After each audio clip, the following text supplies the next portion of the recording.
for Makwa POG Media, so a POG political highway no, and a POG rant say as a penny say they are better for and be bought a Ghana a political highway so almost what's in normal they so my Ghana I am on the same now as an a highway no message on subscribe to POG Media or by drop your subscription now I share now offer for so inside to me account now I hit the notification bell no say they release go a highway no so I also submit to me account now what's in them now I share offer for so inside to me account yeah boy highway no so near boy around why I catch it near boy a year that you take a year and many me can see out just say oh my God no they same year to drive a Supreme Court and the Parliament House a Speaker of Parliament and the Supreme Court a Montawan Tower to say afternoon Ubia a say to be a person or share to me oh my God now in some a year many me and the two that say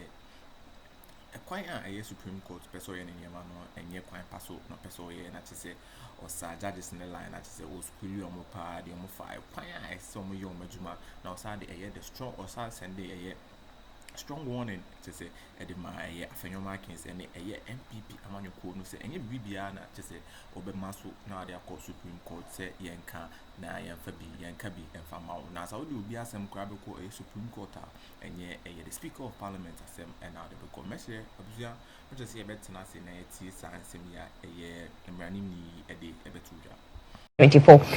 The biggest legal issue right now in the country is the action that was initiated by the Member of Parliament who happens to be the leader of the Majority Caucus on the interpretation of Article 97G and H. I just want to know what your thoughts are on all of these things happening in the country. Well, I think we should look at all these things with the seriousness that they deserve, because as citizens, we have responsibilities to make sure that the Constitution is respected by everybody, all arms of government, everybody. And so I think when we look at what happened in the Supreme Court in terms of certain orders against the Speaker of Parliament, and then the Speaker of Parliament trying to set them aside, there are a number of problems around what has happened. Because first of all, orders were made against the Speaker of Parliament without his being invited for his side of the story. Honorable A.Mǎrkin, who had been affected by the Speaker saying that based on certain people vacating their seats, he was no longer majority leader, ran to the Supreme Court.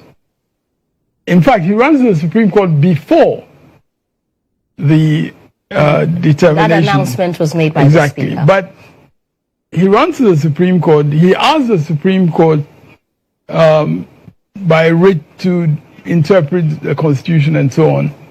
And then he also filed a motion for an injunction on notice. So that motion would have had to be served on the Speaker, according to what he himself filed.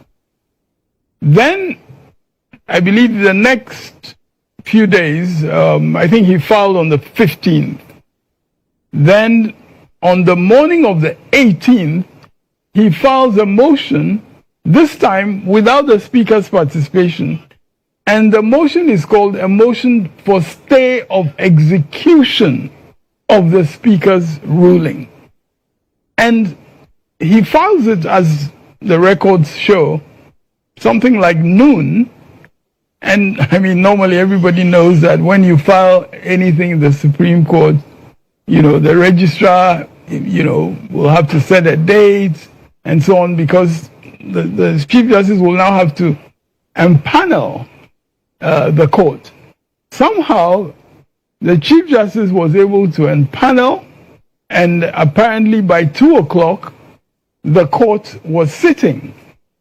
And not just the court sitting, but the court proceeded on the basis solely of what was put before them by Honorable A.Mǎrkin, and gave orders in terms of what he put before the court, without any, anything being heard from the speaker. Now, this raises very, very serious questions within our, constitutional system. I mean, first of all, the idea of asking for a stay of execution of a ruling of the speaker, there is really no legal basis for a stay of execution of a ruling of the speaker.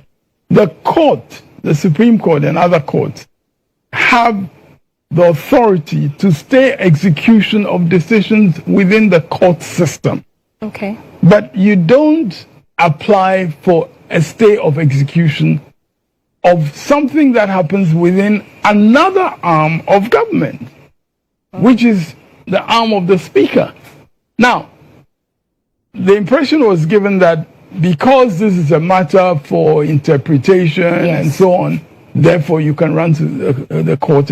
But again, there are clear decisions of the courts themselves, including the Supreme Court, decisions which make it absolutely clear that you don't, under the guise of interpretation, take to the Supreme Court things that are within the preserve of other courts or other authorities in the system. Very clear decisions. And I think we have to have a little law class here because, because I like some of these passages from the decisions of the Supreme Court itself, to be laid out for all of us to look at, because all of us have a responsibility to protect what is in the Constitution. The Supreme Court is not a law unto itself, fortunately. Neither is the Speaker a law unto himself. We all have responsibilities. So when, for instance... Would you then say that the Supreme Court erred in that? Well, definitely, in many respects. In fact, as I will try to perhaps explain if there is time, it erred in multiple respects. As I said, in the first respect, just running and saying there's a matter of interpretation, therefore Supreme Court, I'm before you, is not acceptable. The courts have said in many cases, there's this case, for instance, Edriamwa and Chum, where it was stated, Aqua, the Justice of the Supreme Court, as he then was, makes the point that all courts, tribunals, institutions, and all individuals are bound by the provisions of the Constitution in the adjudication of disputes before them. In summary then, whereas the original jurisdiction to interpret and enforce the provisions of this Constitution is vested solely in the Supreme Court, every court and tribunal is duty-bound or vested with jurisdiction to apply the provisions of the Constitution in the adjudication of disputes before it. And this jurisdiction is not taken away merely by a party's reference to or reliance on a provision of the Constitution. So just running to court and saying, Supreme Court, I want you to interpret such and such for me, does not mean that the Supreme Court should go ahead and do that. The Supreme Court has to decide whether it has jurisdiction. And I'll give you another example of something that But I thought that interpretation of the Constitution is the exclusive jurisdiction of the Supreme Court. Yes, but the court itself has made it clear that that does not take away the responsibility of others to apply the Constitution. Every institution, every court in the land applies the Constitution. In applying it, they have to understand it. They have to interpret it in that sense. So the courts have made it quite clear that when you talk about the exclusive jurisdiction to interpret, it is not everything about some provision of the Constitution that leads to the requirement of interpretation. Do you see what I mean? So there has to be some parameters that has exactly, to be met. and those parameters have been set out in judicial decisions of the court itself. Right. And basically, those earlier decisions of the court itself. I think it's ex parte accusa. There are many such decisions. That's exactly one of them. But there are even more recent decisions, like when the Ghana Bar Association tried to take Chief Justice Aban's matter to court, and they tried to say that Chief Justice Aban should not be a Chief Justice because he did not meet certain moral standards and so on. They took it to court. And it's interesting what the Supreme Court said in that case, because in fact in that case they made very specific reference to the fact that Parliament should not overstep, the Supreme Court should not overstep its bounds, especially when it comes to parliamentary matters. And in this instance, I know that you're trying to find the judicial decisions for me. Yes. But in this instance, where it appears that there's some misunderstanding, for the want of a better word, on what the provisions of Article 97 G and H means, what would you have had the Speaker or even the members of Parliament do?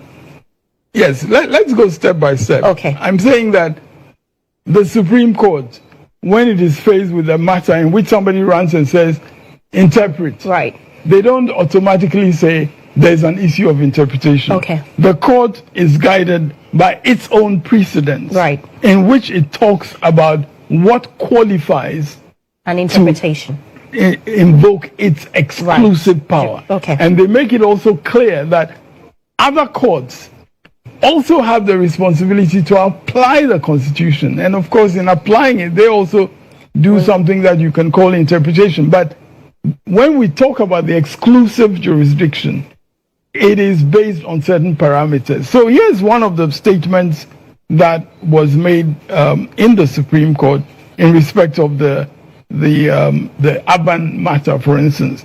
The statement was made very clearly in the judgment of Justice Bergan. He makes reference to another earlier decision of Chief Justice Archer, in which Chief Justice Archer, as he puts it, came out forcefully in support of separation of powers and the principle of non-justiciability of certain matters in these words. The Constitution gives the judiciary power to interpret and enforce the Constitution. And I do not think that this independence enables the Supreme Court to do what it likes by undertaking incursions into territory reserved for Parliament and the executive. This court should not behave like an octopus, stretching its 8 tentacles here and there to grasp jurisdiction not constitutionally meant for it. So this was what one of the judges said. There are other statements in that case by other judges, all pointing to the fact that the Supreme Court should be careful in not venturing into the territory of others. Now, so when the Supreme Court, without even giving notice to the Speaker, so that the Speaker can at least let his side of the matter be heard, when it does that, it's very problematic. And the Supreme Court, again, has itself said that when there are previous decisions, it has to go by them, because that's what the Constitution provides. Article 1293 of the Constitution, there again, very clear. The Supreme Court is bound by its own previous decisions. Unless it wants to depart by stated reasons, then it can do so. But here, the court did not even make reference to any of these previous decisions because, frankly, they did not give the Speaker a chance to put before them his side of the case. So based on Honorable A.Mǎrkin's ex parte application, as we call it, they made those pronouncements about the orders. Now, those orders are also very problematic because when you look at the writ that Honorable A.Mǎrkin put to the Supreme Court, he wanted an interpretation of 97(1)G. You talked about G and H, but in his writ, he actually did not say G and H. He said G. This is on subscribe and as someone like here, Age Media, Objections, like now, I hit the notification bell. See the ones I kind of daily update. I political highway, so I was with the echo. I will my now also what's no who the echo. Now it is in me. I say Tsǎtsu kata Emran the say on one or Kamiako is on one Emran to say when Imran pa. Now what church or quite be at a Supreme Court judges no quite be on Modessa and same year a year A.Mǎrkin after no the court no quite a fast one nam day and we deassembly and say net and fata cry and essentially she almost now to move for say almost share no more fat baby I send them down and die and I say in penny for book crab says I didn't baby I done one found 2 year every free at the aton necessity I want per se me meant more see better a cosono I share afternoon now and say Angr once and I say me and solve the issue. Right. And so H, which is about Honorable Esiama, the Deputy Speaker, was not part of what he took before the Supreme Court. People lose sight of that. Right. Now, so if he took G to the Supreme Court, the Supreme Court had no basis for bringing in orders in relation to H. Right. Because that's not part of the writ. Additionally, as I think was pointed out by counsel for the Speaker when he tried to set aside the writ, you have a situation where the papers that were filed by Honorable A.Mǎrkin were deficient in terms of the rules of the Supreme Court itself, because the rules of the Supreme Court required Honorable A.Mǎrkin to have an affidavit that verifies the statement of case that he filed, because an affidavit involves somebody stating on oath certain facts, and on that basis the court can act. In this case, there was no affidavit, so all that was in the statement of case lacked verification. And essentially, when the Supreme Court in its ruling was talking about things like constitutional crisis and so on and so forth, it was relying on things in Honorable A.Mǎrkin's statement of case which had not been verified, and therefore they could not be relied upon as evidence before the Supreme Court. And when you have clear rules which require that for such an originating process you must have an affidavit, again, there is judicial precedent for insisting that in those circumstances the proceedings are void. Right. So they should not have proceeded without at least taking account of the fact that there was a deficiency in terms of compliance with their own rules. So that again is a problem. As I said, there are multiple reasons. But forgive me for taking you back just a little bit. You talk about invoking the exclusive jurisdiction of the Supreme Court to interpret certain clauses in the Constitution. Are you saying, with the precedents that you give out, that even in this matter, that jurisdiction had not been invoked? It had not been properly invoked by Honorable A.Mǎrkin's writ before the Supreme Court. Okay, so then takes me back to the question that I asked you earlier. What would you have had them do? What would the Supreme... What would you have had A.Mǎrkin's, for instance, and the Speaker do? First of all, the Supreme Court, I believe in this context, using its own rules, should have pointed out to Honorable A.Mǎrkin that there was no affidavit verifying the statement of case that he had filed before them, and therefore his writ was deficient, and they could not proceed on a deficient writ. I think that would have been a simple end to the matter. Secondly, if the Supreme Court wanted to give any guidance to a plaintiff who has not complied with their rules, they would again just refer them to the rules and give them the opportunity, if they thought appropriate, to correct those. Because, again, the rules of the Supreme Court will make it clear that non-compliance shall be a bar to further proceedings unless the Supreme Court waives that. There's nothing in the record which tells us that the Supreme Court waived anything by way of, sort of dealing with a non-compliance that there was, just on the face of things. So then the reason all these things are important is not just because of technicalities. The reason these things are important is because the rules enable us to ensure that things are done properly in an orderly fashion, and that whatever then comes authoritatively as a pronouncement of the Supreme Court is an appropriate authoritative decision that we can all go by. But where we see so many errors in terms of how the proceedings have gone, it just undermines the authority of the Supreme Court.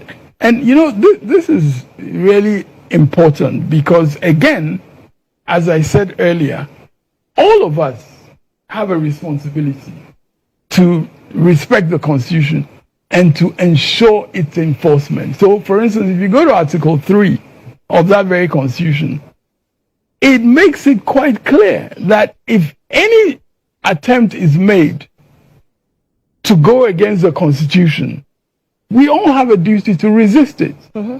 And that attempt can be made not just by people wearing military uniforms, it can be made by people wearing wigs and gowns as well. So we really have to take seriously our responsibility, all of us, to be familiar with what the Constitution provides. The Constitution is not just some arcane set of words that lawyers can, indulge in and that judges can make pronouncements of. The Constitution, is the supreme law of the land, and it's very clear in the Constitution, for instance, that the exercise of that judicial authority itself is on account of the sovereign will of the people, which is embedded in that Constitution. So these are really serious matters, and I think that it is sometimes too simplistic for people to give the impression that the Supreme Court has made a statement and therefore, you have to go by it before you complain and so on and so forth. In this particular case, as you know, the Speaker actually took the opportunity of having his counsel go and try to set it aside. And when he made the attempt to try to set it aside, the Supreme Court affirmed its earlier decision. Yes.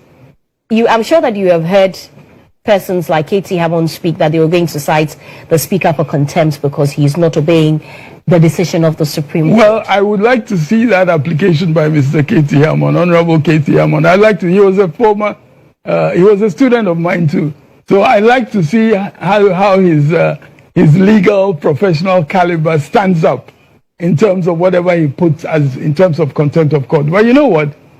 But when counsel for the Speaker has tried to set it aside, and he wasn't successful with it, shouldn't the Speaker obey what the Supreme Court said? That cannot be the end of the matter, because as you know, for instance, there are rights to review a decision of the Supreme Court. So it can be the Speaker's prerogative to ask for a review. But you see, one of the aspects of what happened when the Speaker's counsel went to the Supreme Court to try to set it aside, one of the aspects which again is extremely worrying is that he objected to a member of the panel, Justice Gaiwu.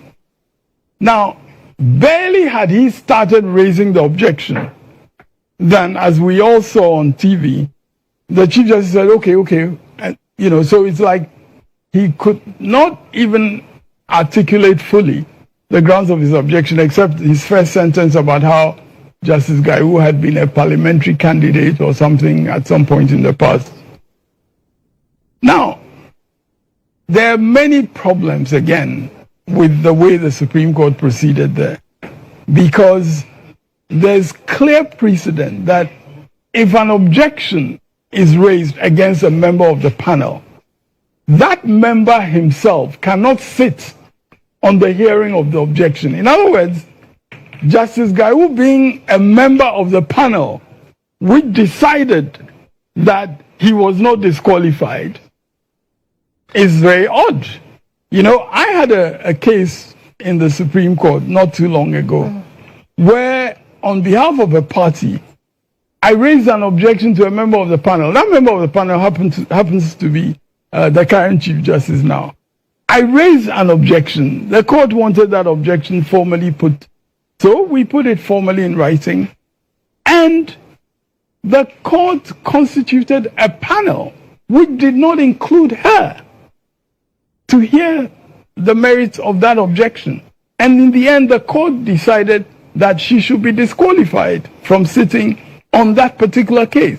But in hearing the objection, she was not a member of the panel any longer. After we raised the objection initially orally, and the court asked us to put it in writing, the court was differently constituted. At that time, the Chief Justice was Chief Justice Eninyeboah. And so he excluded the person against whom we raised the objection. The same thing happened in the famous Salah case many decades ago. Everybody knows about the Salah case. An objection was raised against Justice Apalu at that time. And Justice Apalu did not sit on the panel hearing the objection. There was what was called a trial within a trial conducted to hear the merits of the objection that was put forward by the then Attorney General, Mr. Victor Usu. And in the end, the court that heard the objection heard evidence and decided that the objection should be should be dismissed. And the objection was dismissed, and Justice Apalu continued to sit on the Salah case. But you don't have the person against whom the objection is raised hearing the same matter about his own objection. Then he's being a judge in his own cause. I think you're a law student these days, so I'm sure you're familiar with all these expressions. And so, you know, unfortunately, I guess because of the haste with which the court was proceeding, a lot of missteps have been taken. Okay. And those missteps, I think that the court should itself find an opportunity to retrace its steps so that those missteps do not count against it in terms of the future records of the Supreme Court. Okay, in wrapping up on this thing, Mr. Chikata, as an officer of the court, you've been practicing for many years. But I'm not an officer of this particular court because I'm not appearing in this particular matter. But generally, as a professional, yes, generally. What is your understanding of Article 97(1)(g)? What if you were a speaker? What would you have done? You know, in this particular case, I think that the speaker, from all accounts, made reference to an earlier parliamentary precedent. So, in a way, it wasn't the speaker doing an interpretation, but essentially relying on previous proceedings of parliament and saying that this precedent is there and so on. I have not, I've not familiarized myself with the full details of the proceedings of parliament that day. But from the reports that I've seen, the speaker was basically using a previous precedent within the parliamentary processes.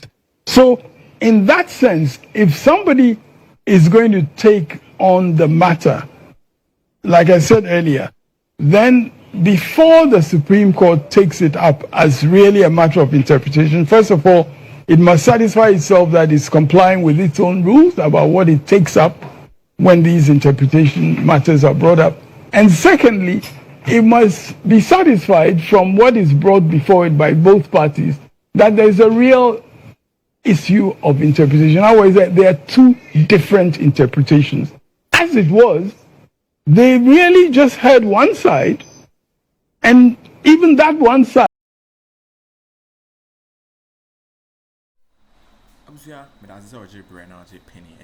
POG Media. Say I'm Rabu na a political highway no some and found now so who net today Akuffo my Ghana ayama listening. Na messages on subscribing to POG I'll drop a subscription or like it. Now hit the notification bell. Say the on POG daily updates now what's in one who the economy was pushing and as was be a dear mouth for na someone saying Caribbean as one come to trade to the best of the comment section or na POG Ranty a bit kindly amount who in na Yatuchenkomo said they be a Yatuchenkomo for my Ghana said they be a or mine or be a fan to my pa Eddie Ephraim. That's what you bring POG.